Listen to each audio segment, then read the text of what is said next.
ये सब क्या हो रहा है नासली? इरादा क्यों बदल लिया? कल तक तो तुम वेनिस जाने के लिए बहुत एक्साइटेड थी। वो देखो, मैंने ट्रैवल करने के लिए कुछ पैसे जमा तो करके रखे थे और मैं सोच रही थी कि उन्हीं पैसों से मैं वेनिस भी चली जाऊंगी, मगर फिर अम्मी, जुमानो और बतूल इनकी जरूरतें याद आ गई तो सोचा कि ये पैसे उनके काम आ जाएंगे। लेकिन मैंने तुम्हें पैसे पहले भेज तो दिए थे। हाँ, वो तो तुम ठीक कह रहे हो, तुमने दिए थे पैसे, मगर मैं तुम्हारे पैसों से वेनिस नहीं जाना चाहती हूँ। जब तुमसे सामना हुआ तो मुझे बहुत शर्म आई और बहुत अफसोस भी हुआ, इसलिए फौरन मैंने पैसे वापस भेज दिए थे। मैं तुम्हारे पैसे इस्तेमाल नहीं कर सकती ओसान। नासली, यकीन करो ये कोई इतनी बड़ी बात नहीं है। तुमने मेरे लिए इतना सब कुछ किया, मेरे रेस्टोरेंट में काम किया, मेरे उन हालात में मेरा ख्याल रखा। वो पैसे मेरी तरफ से एक तोहफा समझ लो। क्या मेरे अल्लाह, आखिर मैं से क्यों मना कर रही हूँ? नाजली, बहुत शुक्रिया ओसान, वाकई में बहुत शुक्रिया, मगर ऐसा करने से मुझे ज्यादा सुकून मिलेगा। और वैसे भी हमारे पास बैरून मुल्क छुट्टियां मनाने की गुंजाइश ही नहीं है। मुझे तुम्हें ये आइडिया नहीं देना चाहिए था। ऐसा मत कहो नासली। लेकिन तुम इतना दुखी लग रहे थे मुझे कि तुम्हें खुश करने के लिए जोश में आके मैंने हाँ कह दी। तुमने मेरे लिए इतना सोचा, इसके लिए तुम्हारा शुक्रगुजार हूँ। अरे जाहिर है कि मैं सोचूंगी। वैसे तुम जानते हो कि तुम बिल्कुल ठीक कहते थे मुझसे। तुम्हारे लिए भी सही तरीका यही होगा कि तुम भागो नहीं, डट के मुकाबला करो।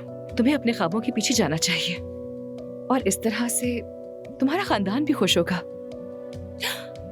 और शायद तुम्हें नया मुकाम मिल जाए। हाँ, तुम नया कैफे खोल लो, जैसे वो कैफे जिसमें हम लोग साथ गए थे। हाँ, वैसा ही बिल्कुल। शाबाश लड़की, खेल शुरू हो गया। नासली देखो, जिन ख्वाबों की तुम बात कर रही हो उनको पहले ही मैं बहुत पीछे छोड़ चुका हूँ। अगर फिर नाकाम हो गया तो बर्दाश्त नहीं कर पाऊंगा। मैं अपने खानदान को फिर से मायूस नहीं कर सकता, ठीक है? ओजान, तुम वाकई में बहुत अच्छे शेफ हो और मैं तुम पर यकीन करती हूँ। हर इंसान से गलती हो जाती है। जुमाना, नाजली, कहाँ हो तुम लोग? क्या हुआ है अम्मी? मोहल्ले वाले हमारे घर पर पत्थर फेंकने आ रहे हैं। कहते हैं तुमने घर में मर्द बुलाया है। तुम्हारी वजह से मैंने हजारों बातें सुनी। क्या है ये सब?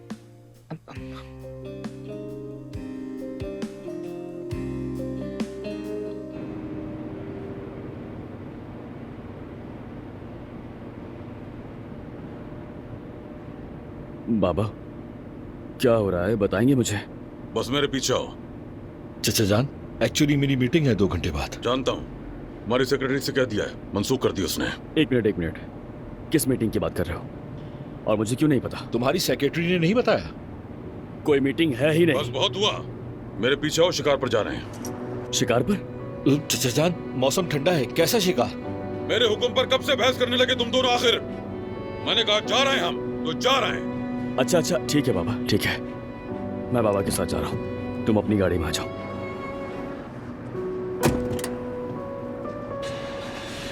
आखिर ये सब क्या हो रहा है?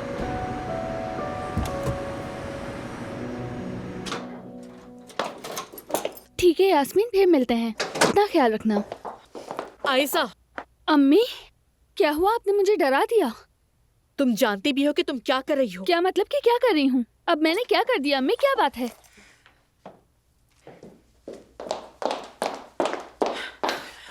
देखो ये क्या किया है तुमने। तुम्हारी वजह से हम कड़कड़ाती सर्दी में सड़क पर आ जाएंगे। अम्मी, ये घर मेहमत का है, वो जो चाहे कर सकता है।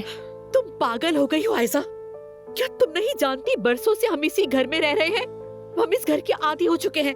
उस आदमी ने आज तक हमसे किराया भी नहीं मांगा। उसने तो नहीं मांगा, मगर मैं देती हूँ किराया। वो किराया 3 पैसे दे रही हो तुम। तुम्हें अंदाजा भी है कि यहाँ का किराया क्या हो सकता है? तुमने और उमर ने हमारे सारे मामला खराब कर दिए हैं। तुम्हें पता है कि मेहमद पागल हो गया है अब। उसने साफ साफ कह दिया है कि ये घर अब खाली करना होगा, सड़क पर आ जाएंगे। और सब तुम्हारी जिद की वजह से हो रहा है। मुझे फर्क नहीं पड़ता अम्मी, अगर हमें कहीं रहना है तो मेहमद के घर से सड़क कहीं बेहतर है। वैसे मैंने तो घर देखना भी शुरू कर दिया है। हमारे पास जेब में एक पैसा भी नहीं और तुम घर देखती फिर रही हो। कहाँ से लोगी घर आखिर? सुबह के नाश्ते में सिर्फ मैंने बिस्किट खाया, अब तक भूखी बैठी हूँ। तो इसमें क्या बुराई है अम्मी? क्या इंसान नाश्ते में बिस्किट नहीं खाता? अगर आपने खा लिया तो शान में कमी आ गई? ऐसी बात नहीं है। तुम्हारे बाबा के मरने के बाद मैंने हर तरह का वक्त देखा है, भूखी भी रही हूँ। उसके बावजूद मैंने हंसी खुशी वक्त काटा क्योंकि तुम मेरे साथ थी। समझी कुछ?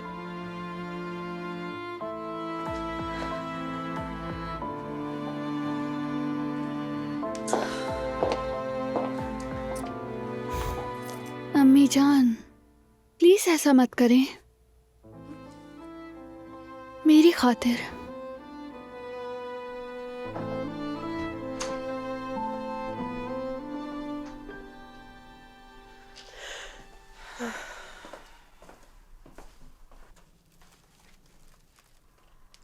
जुमाना, अच्छा हुआ तुम आ गई।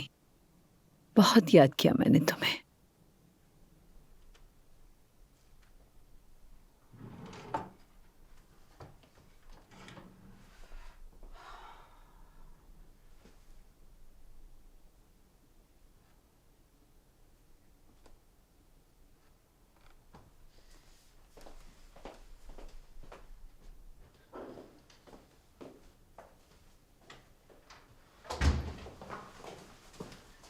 सफिया, उन्होंने नहीं खाया ना?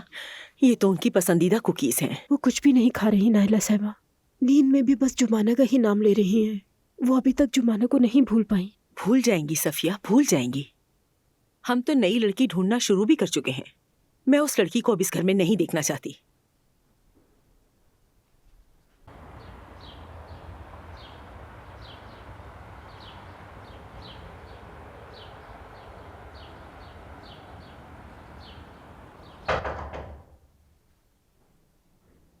हमारे दरवाजे की आवाज है। कौन आया होगा?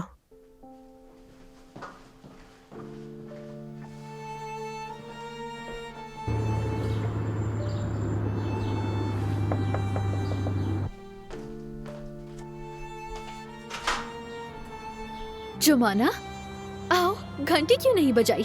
आहिस्ते बात करो वरना मलाहत साहिबा सुन लेंगी। मैं यहाँ सिर्फ नाइला साहिबा से बात करने आई हूँ। ठीक तो हो ना? नहीं, कुछ नहीं, बस मामूली सी चोट लगी है। मैं मदद करती हूँ। नहीं, जरूरत नहीं है। तुम दादी से मिलना क्यों नहीं चाहती? वो तुम्हें बहुत याद करती हैं। बस एक बार मिल लो।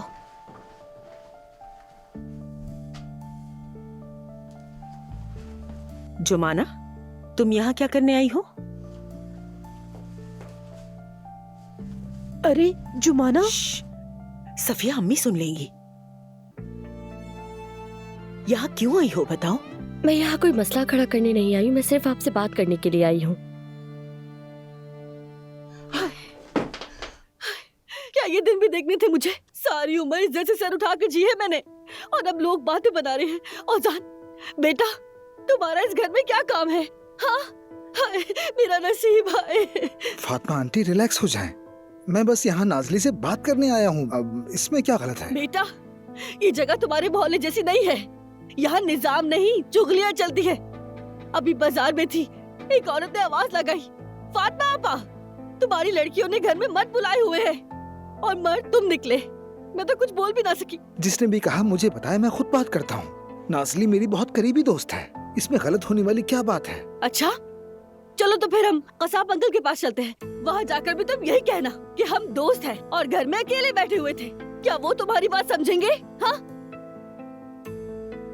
बेटा, उनके नजदीक तुम दोनों गैर महरम हो।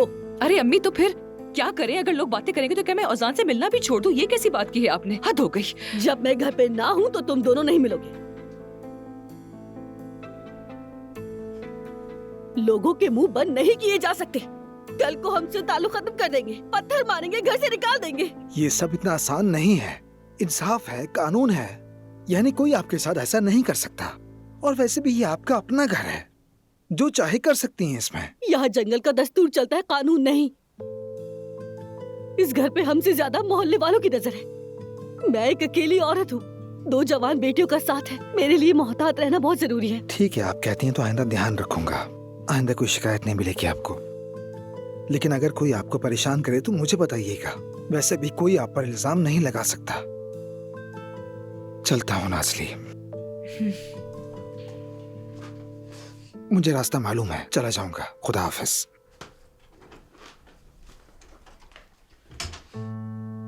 ये अब क्या कर रही है? सब कुछ काबू में है। बेटी, जरा अपनी माँ के लिए चाय तो बना लो। जुबान और मुंह खुश्क हो गया है मेरा। यार अम्मी, आप तो बिल्कुल पागल हो चुकी हैं।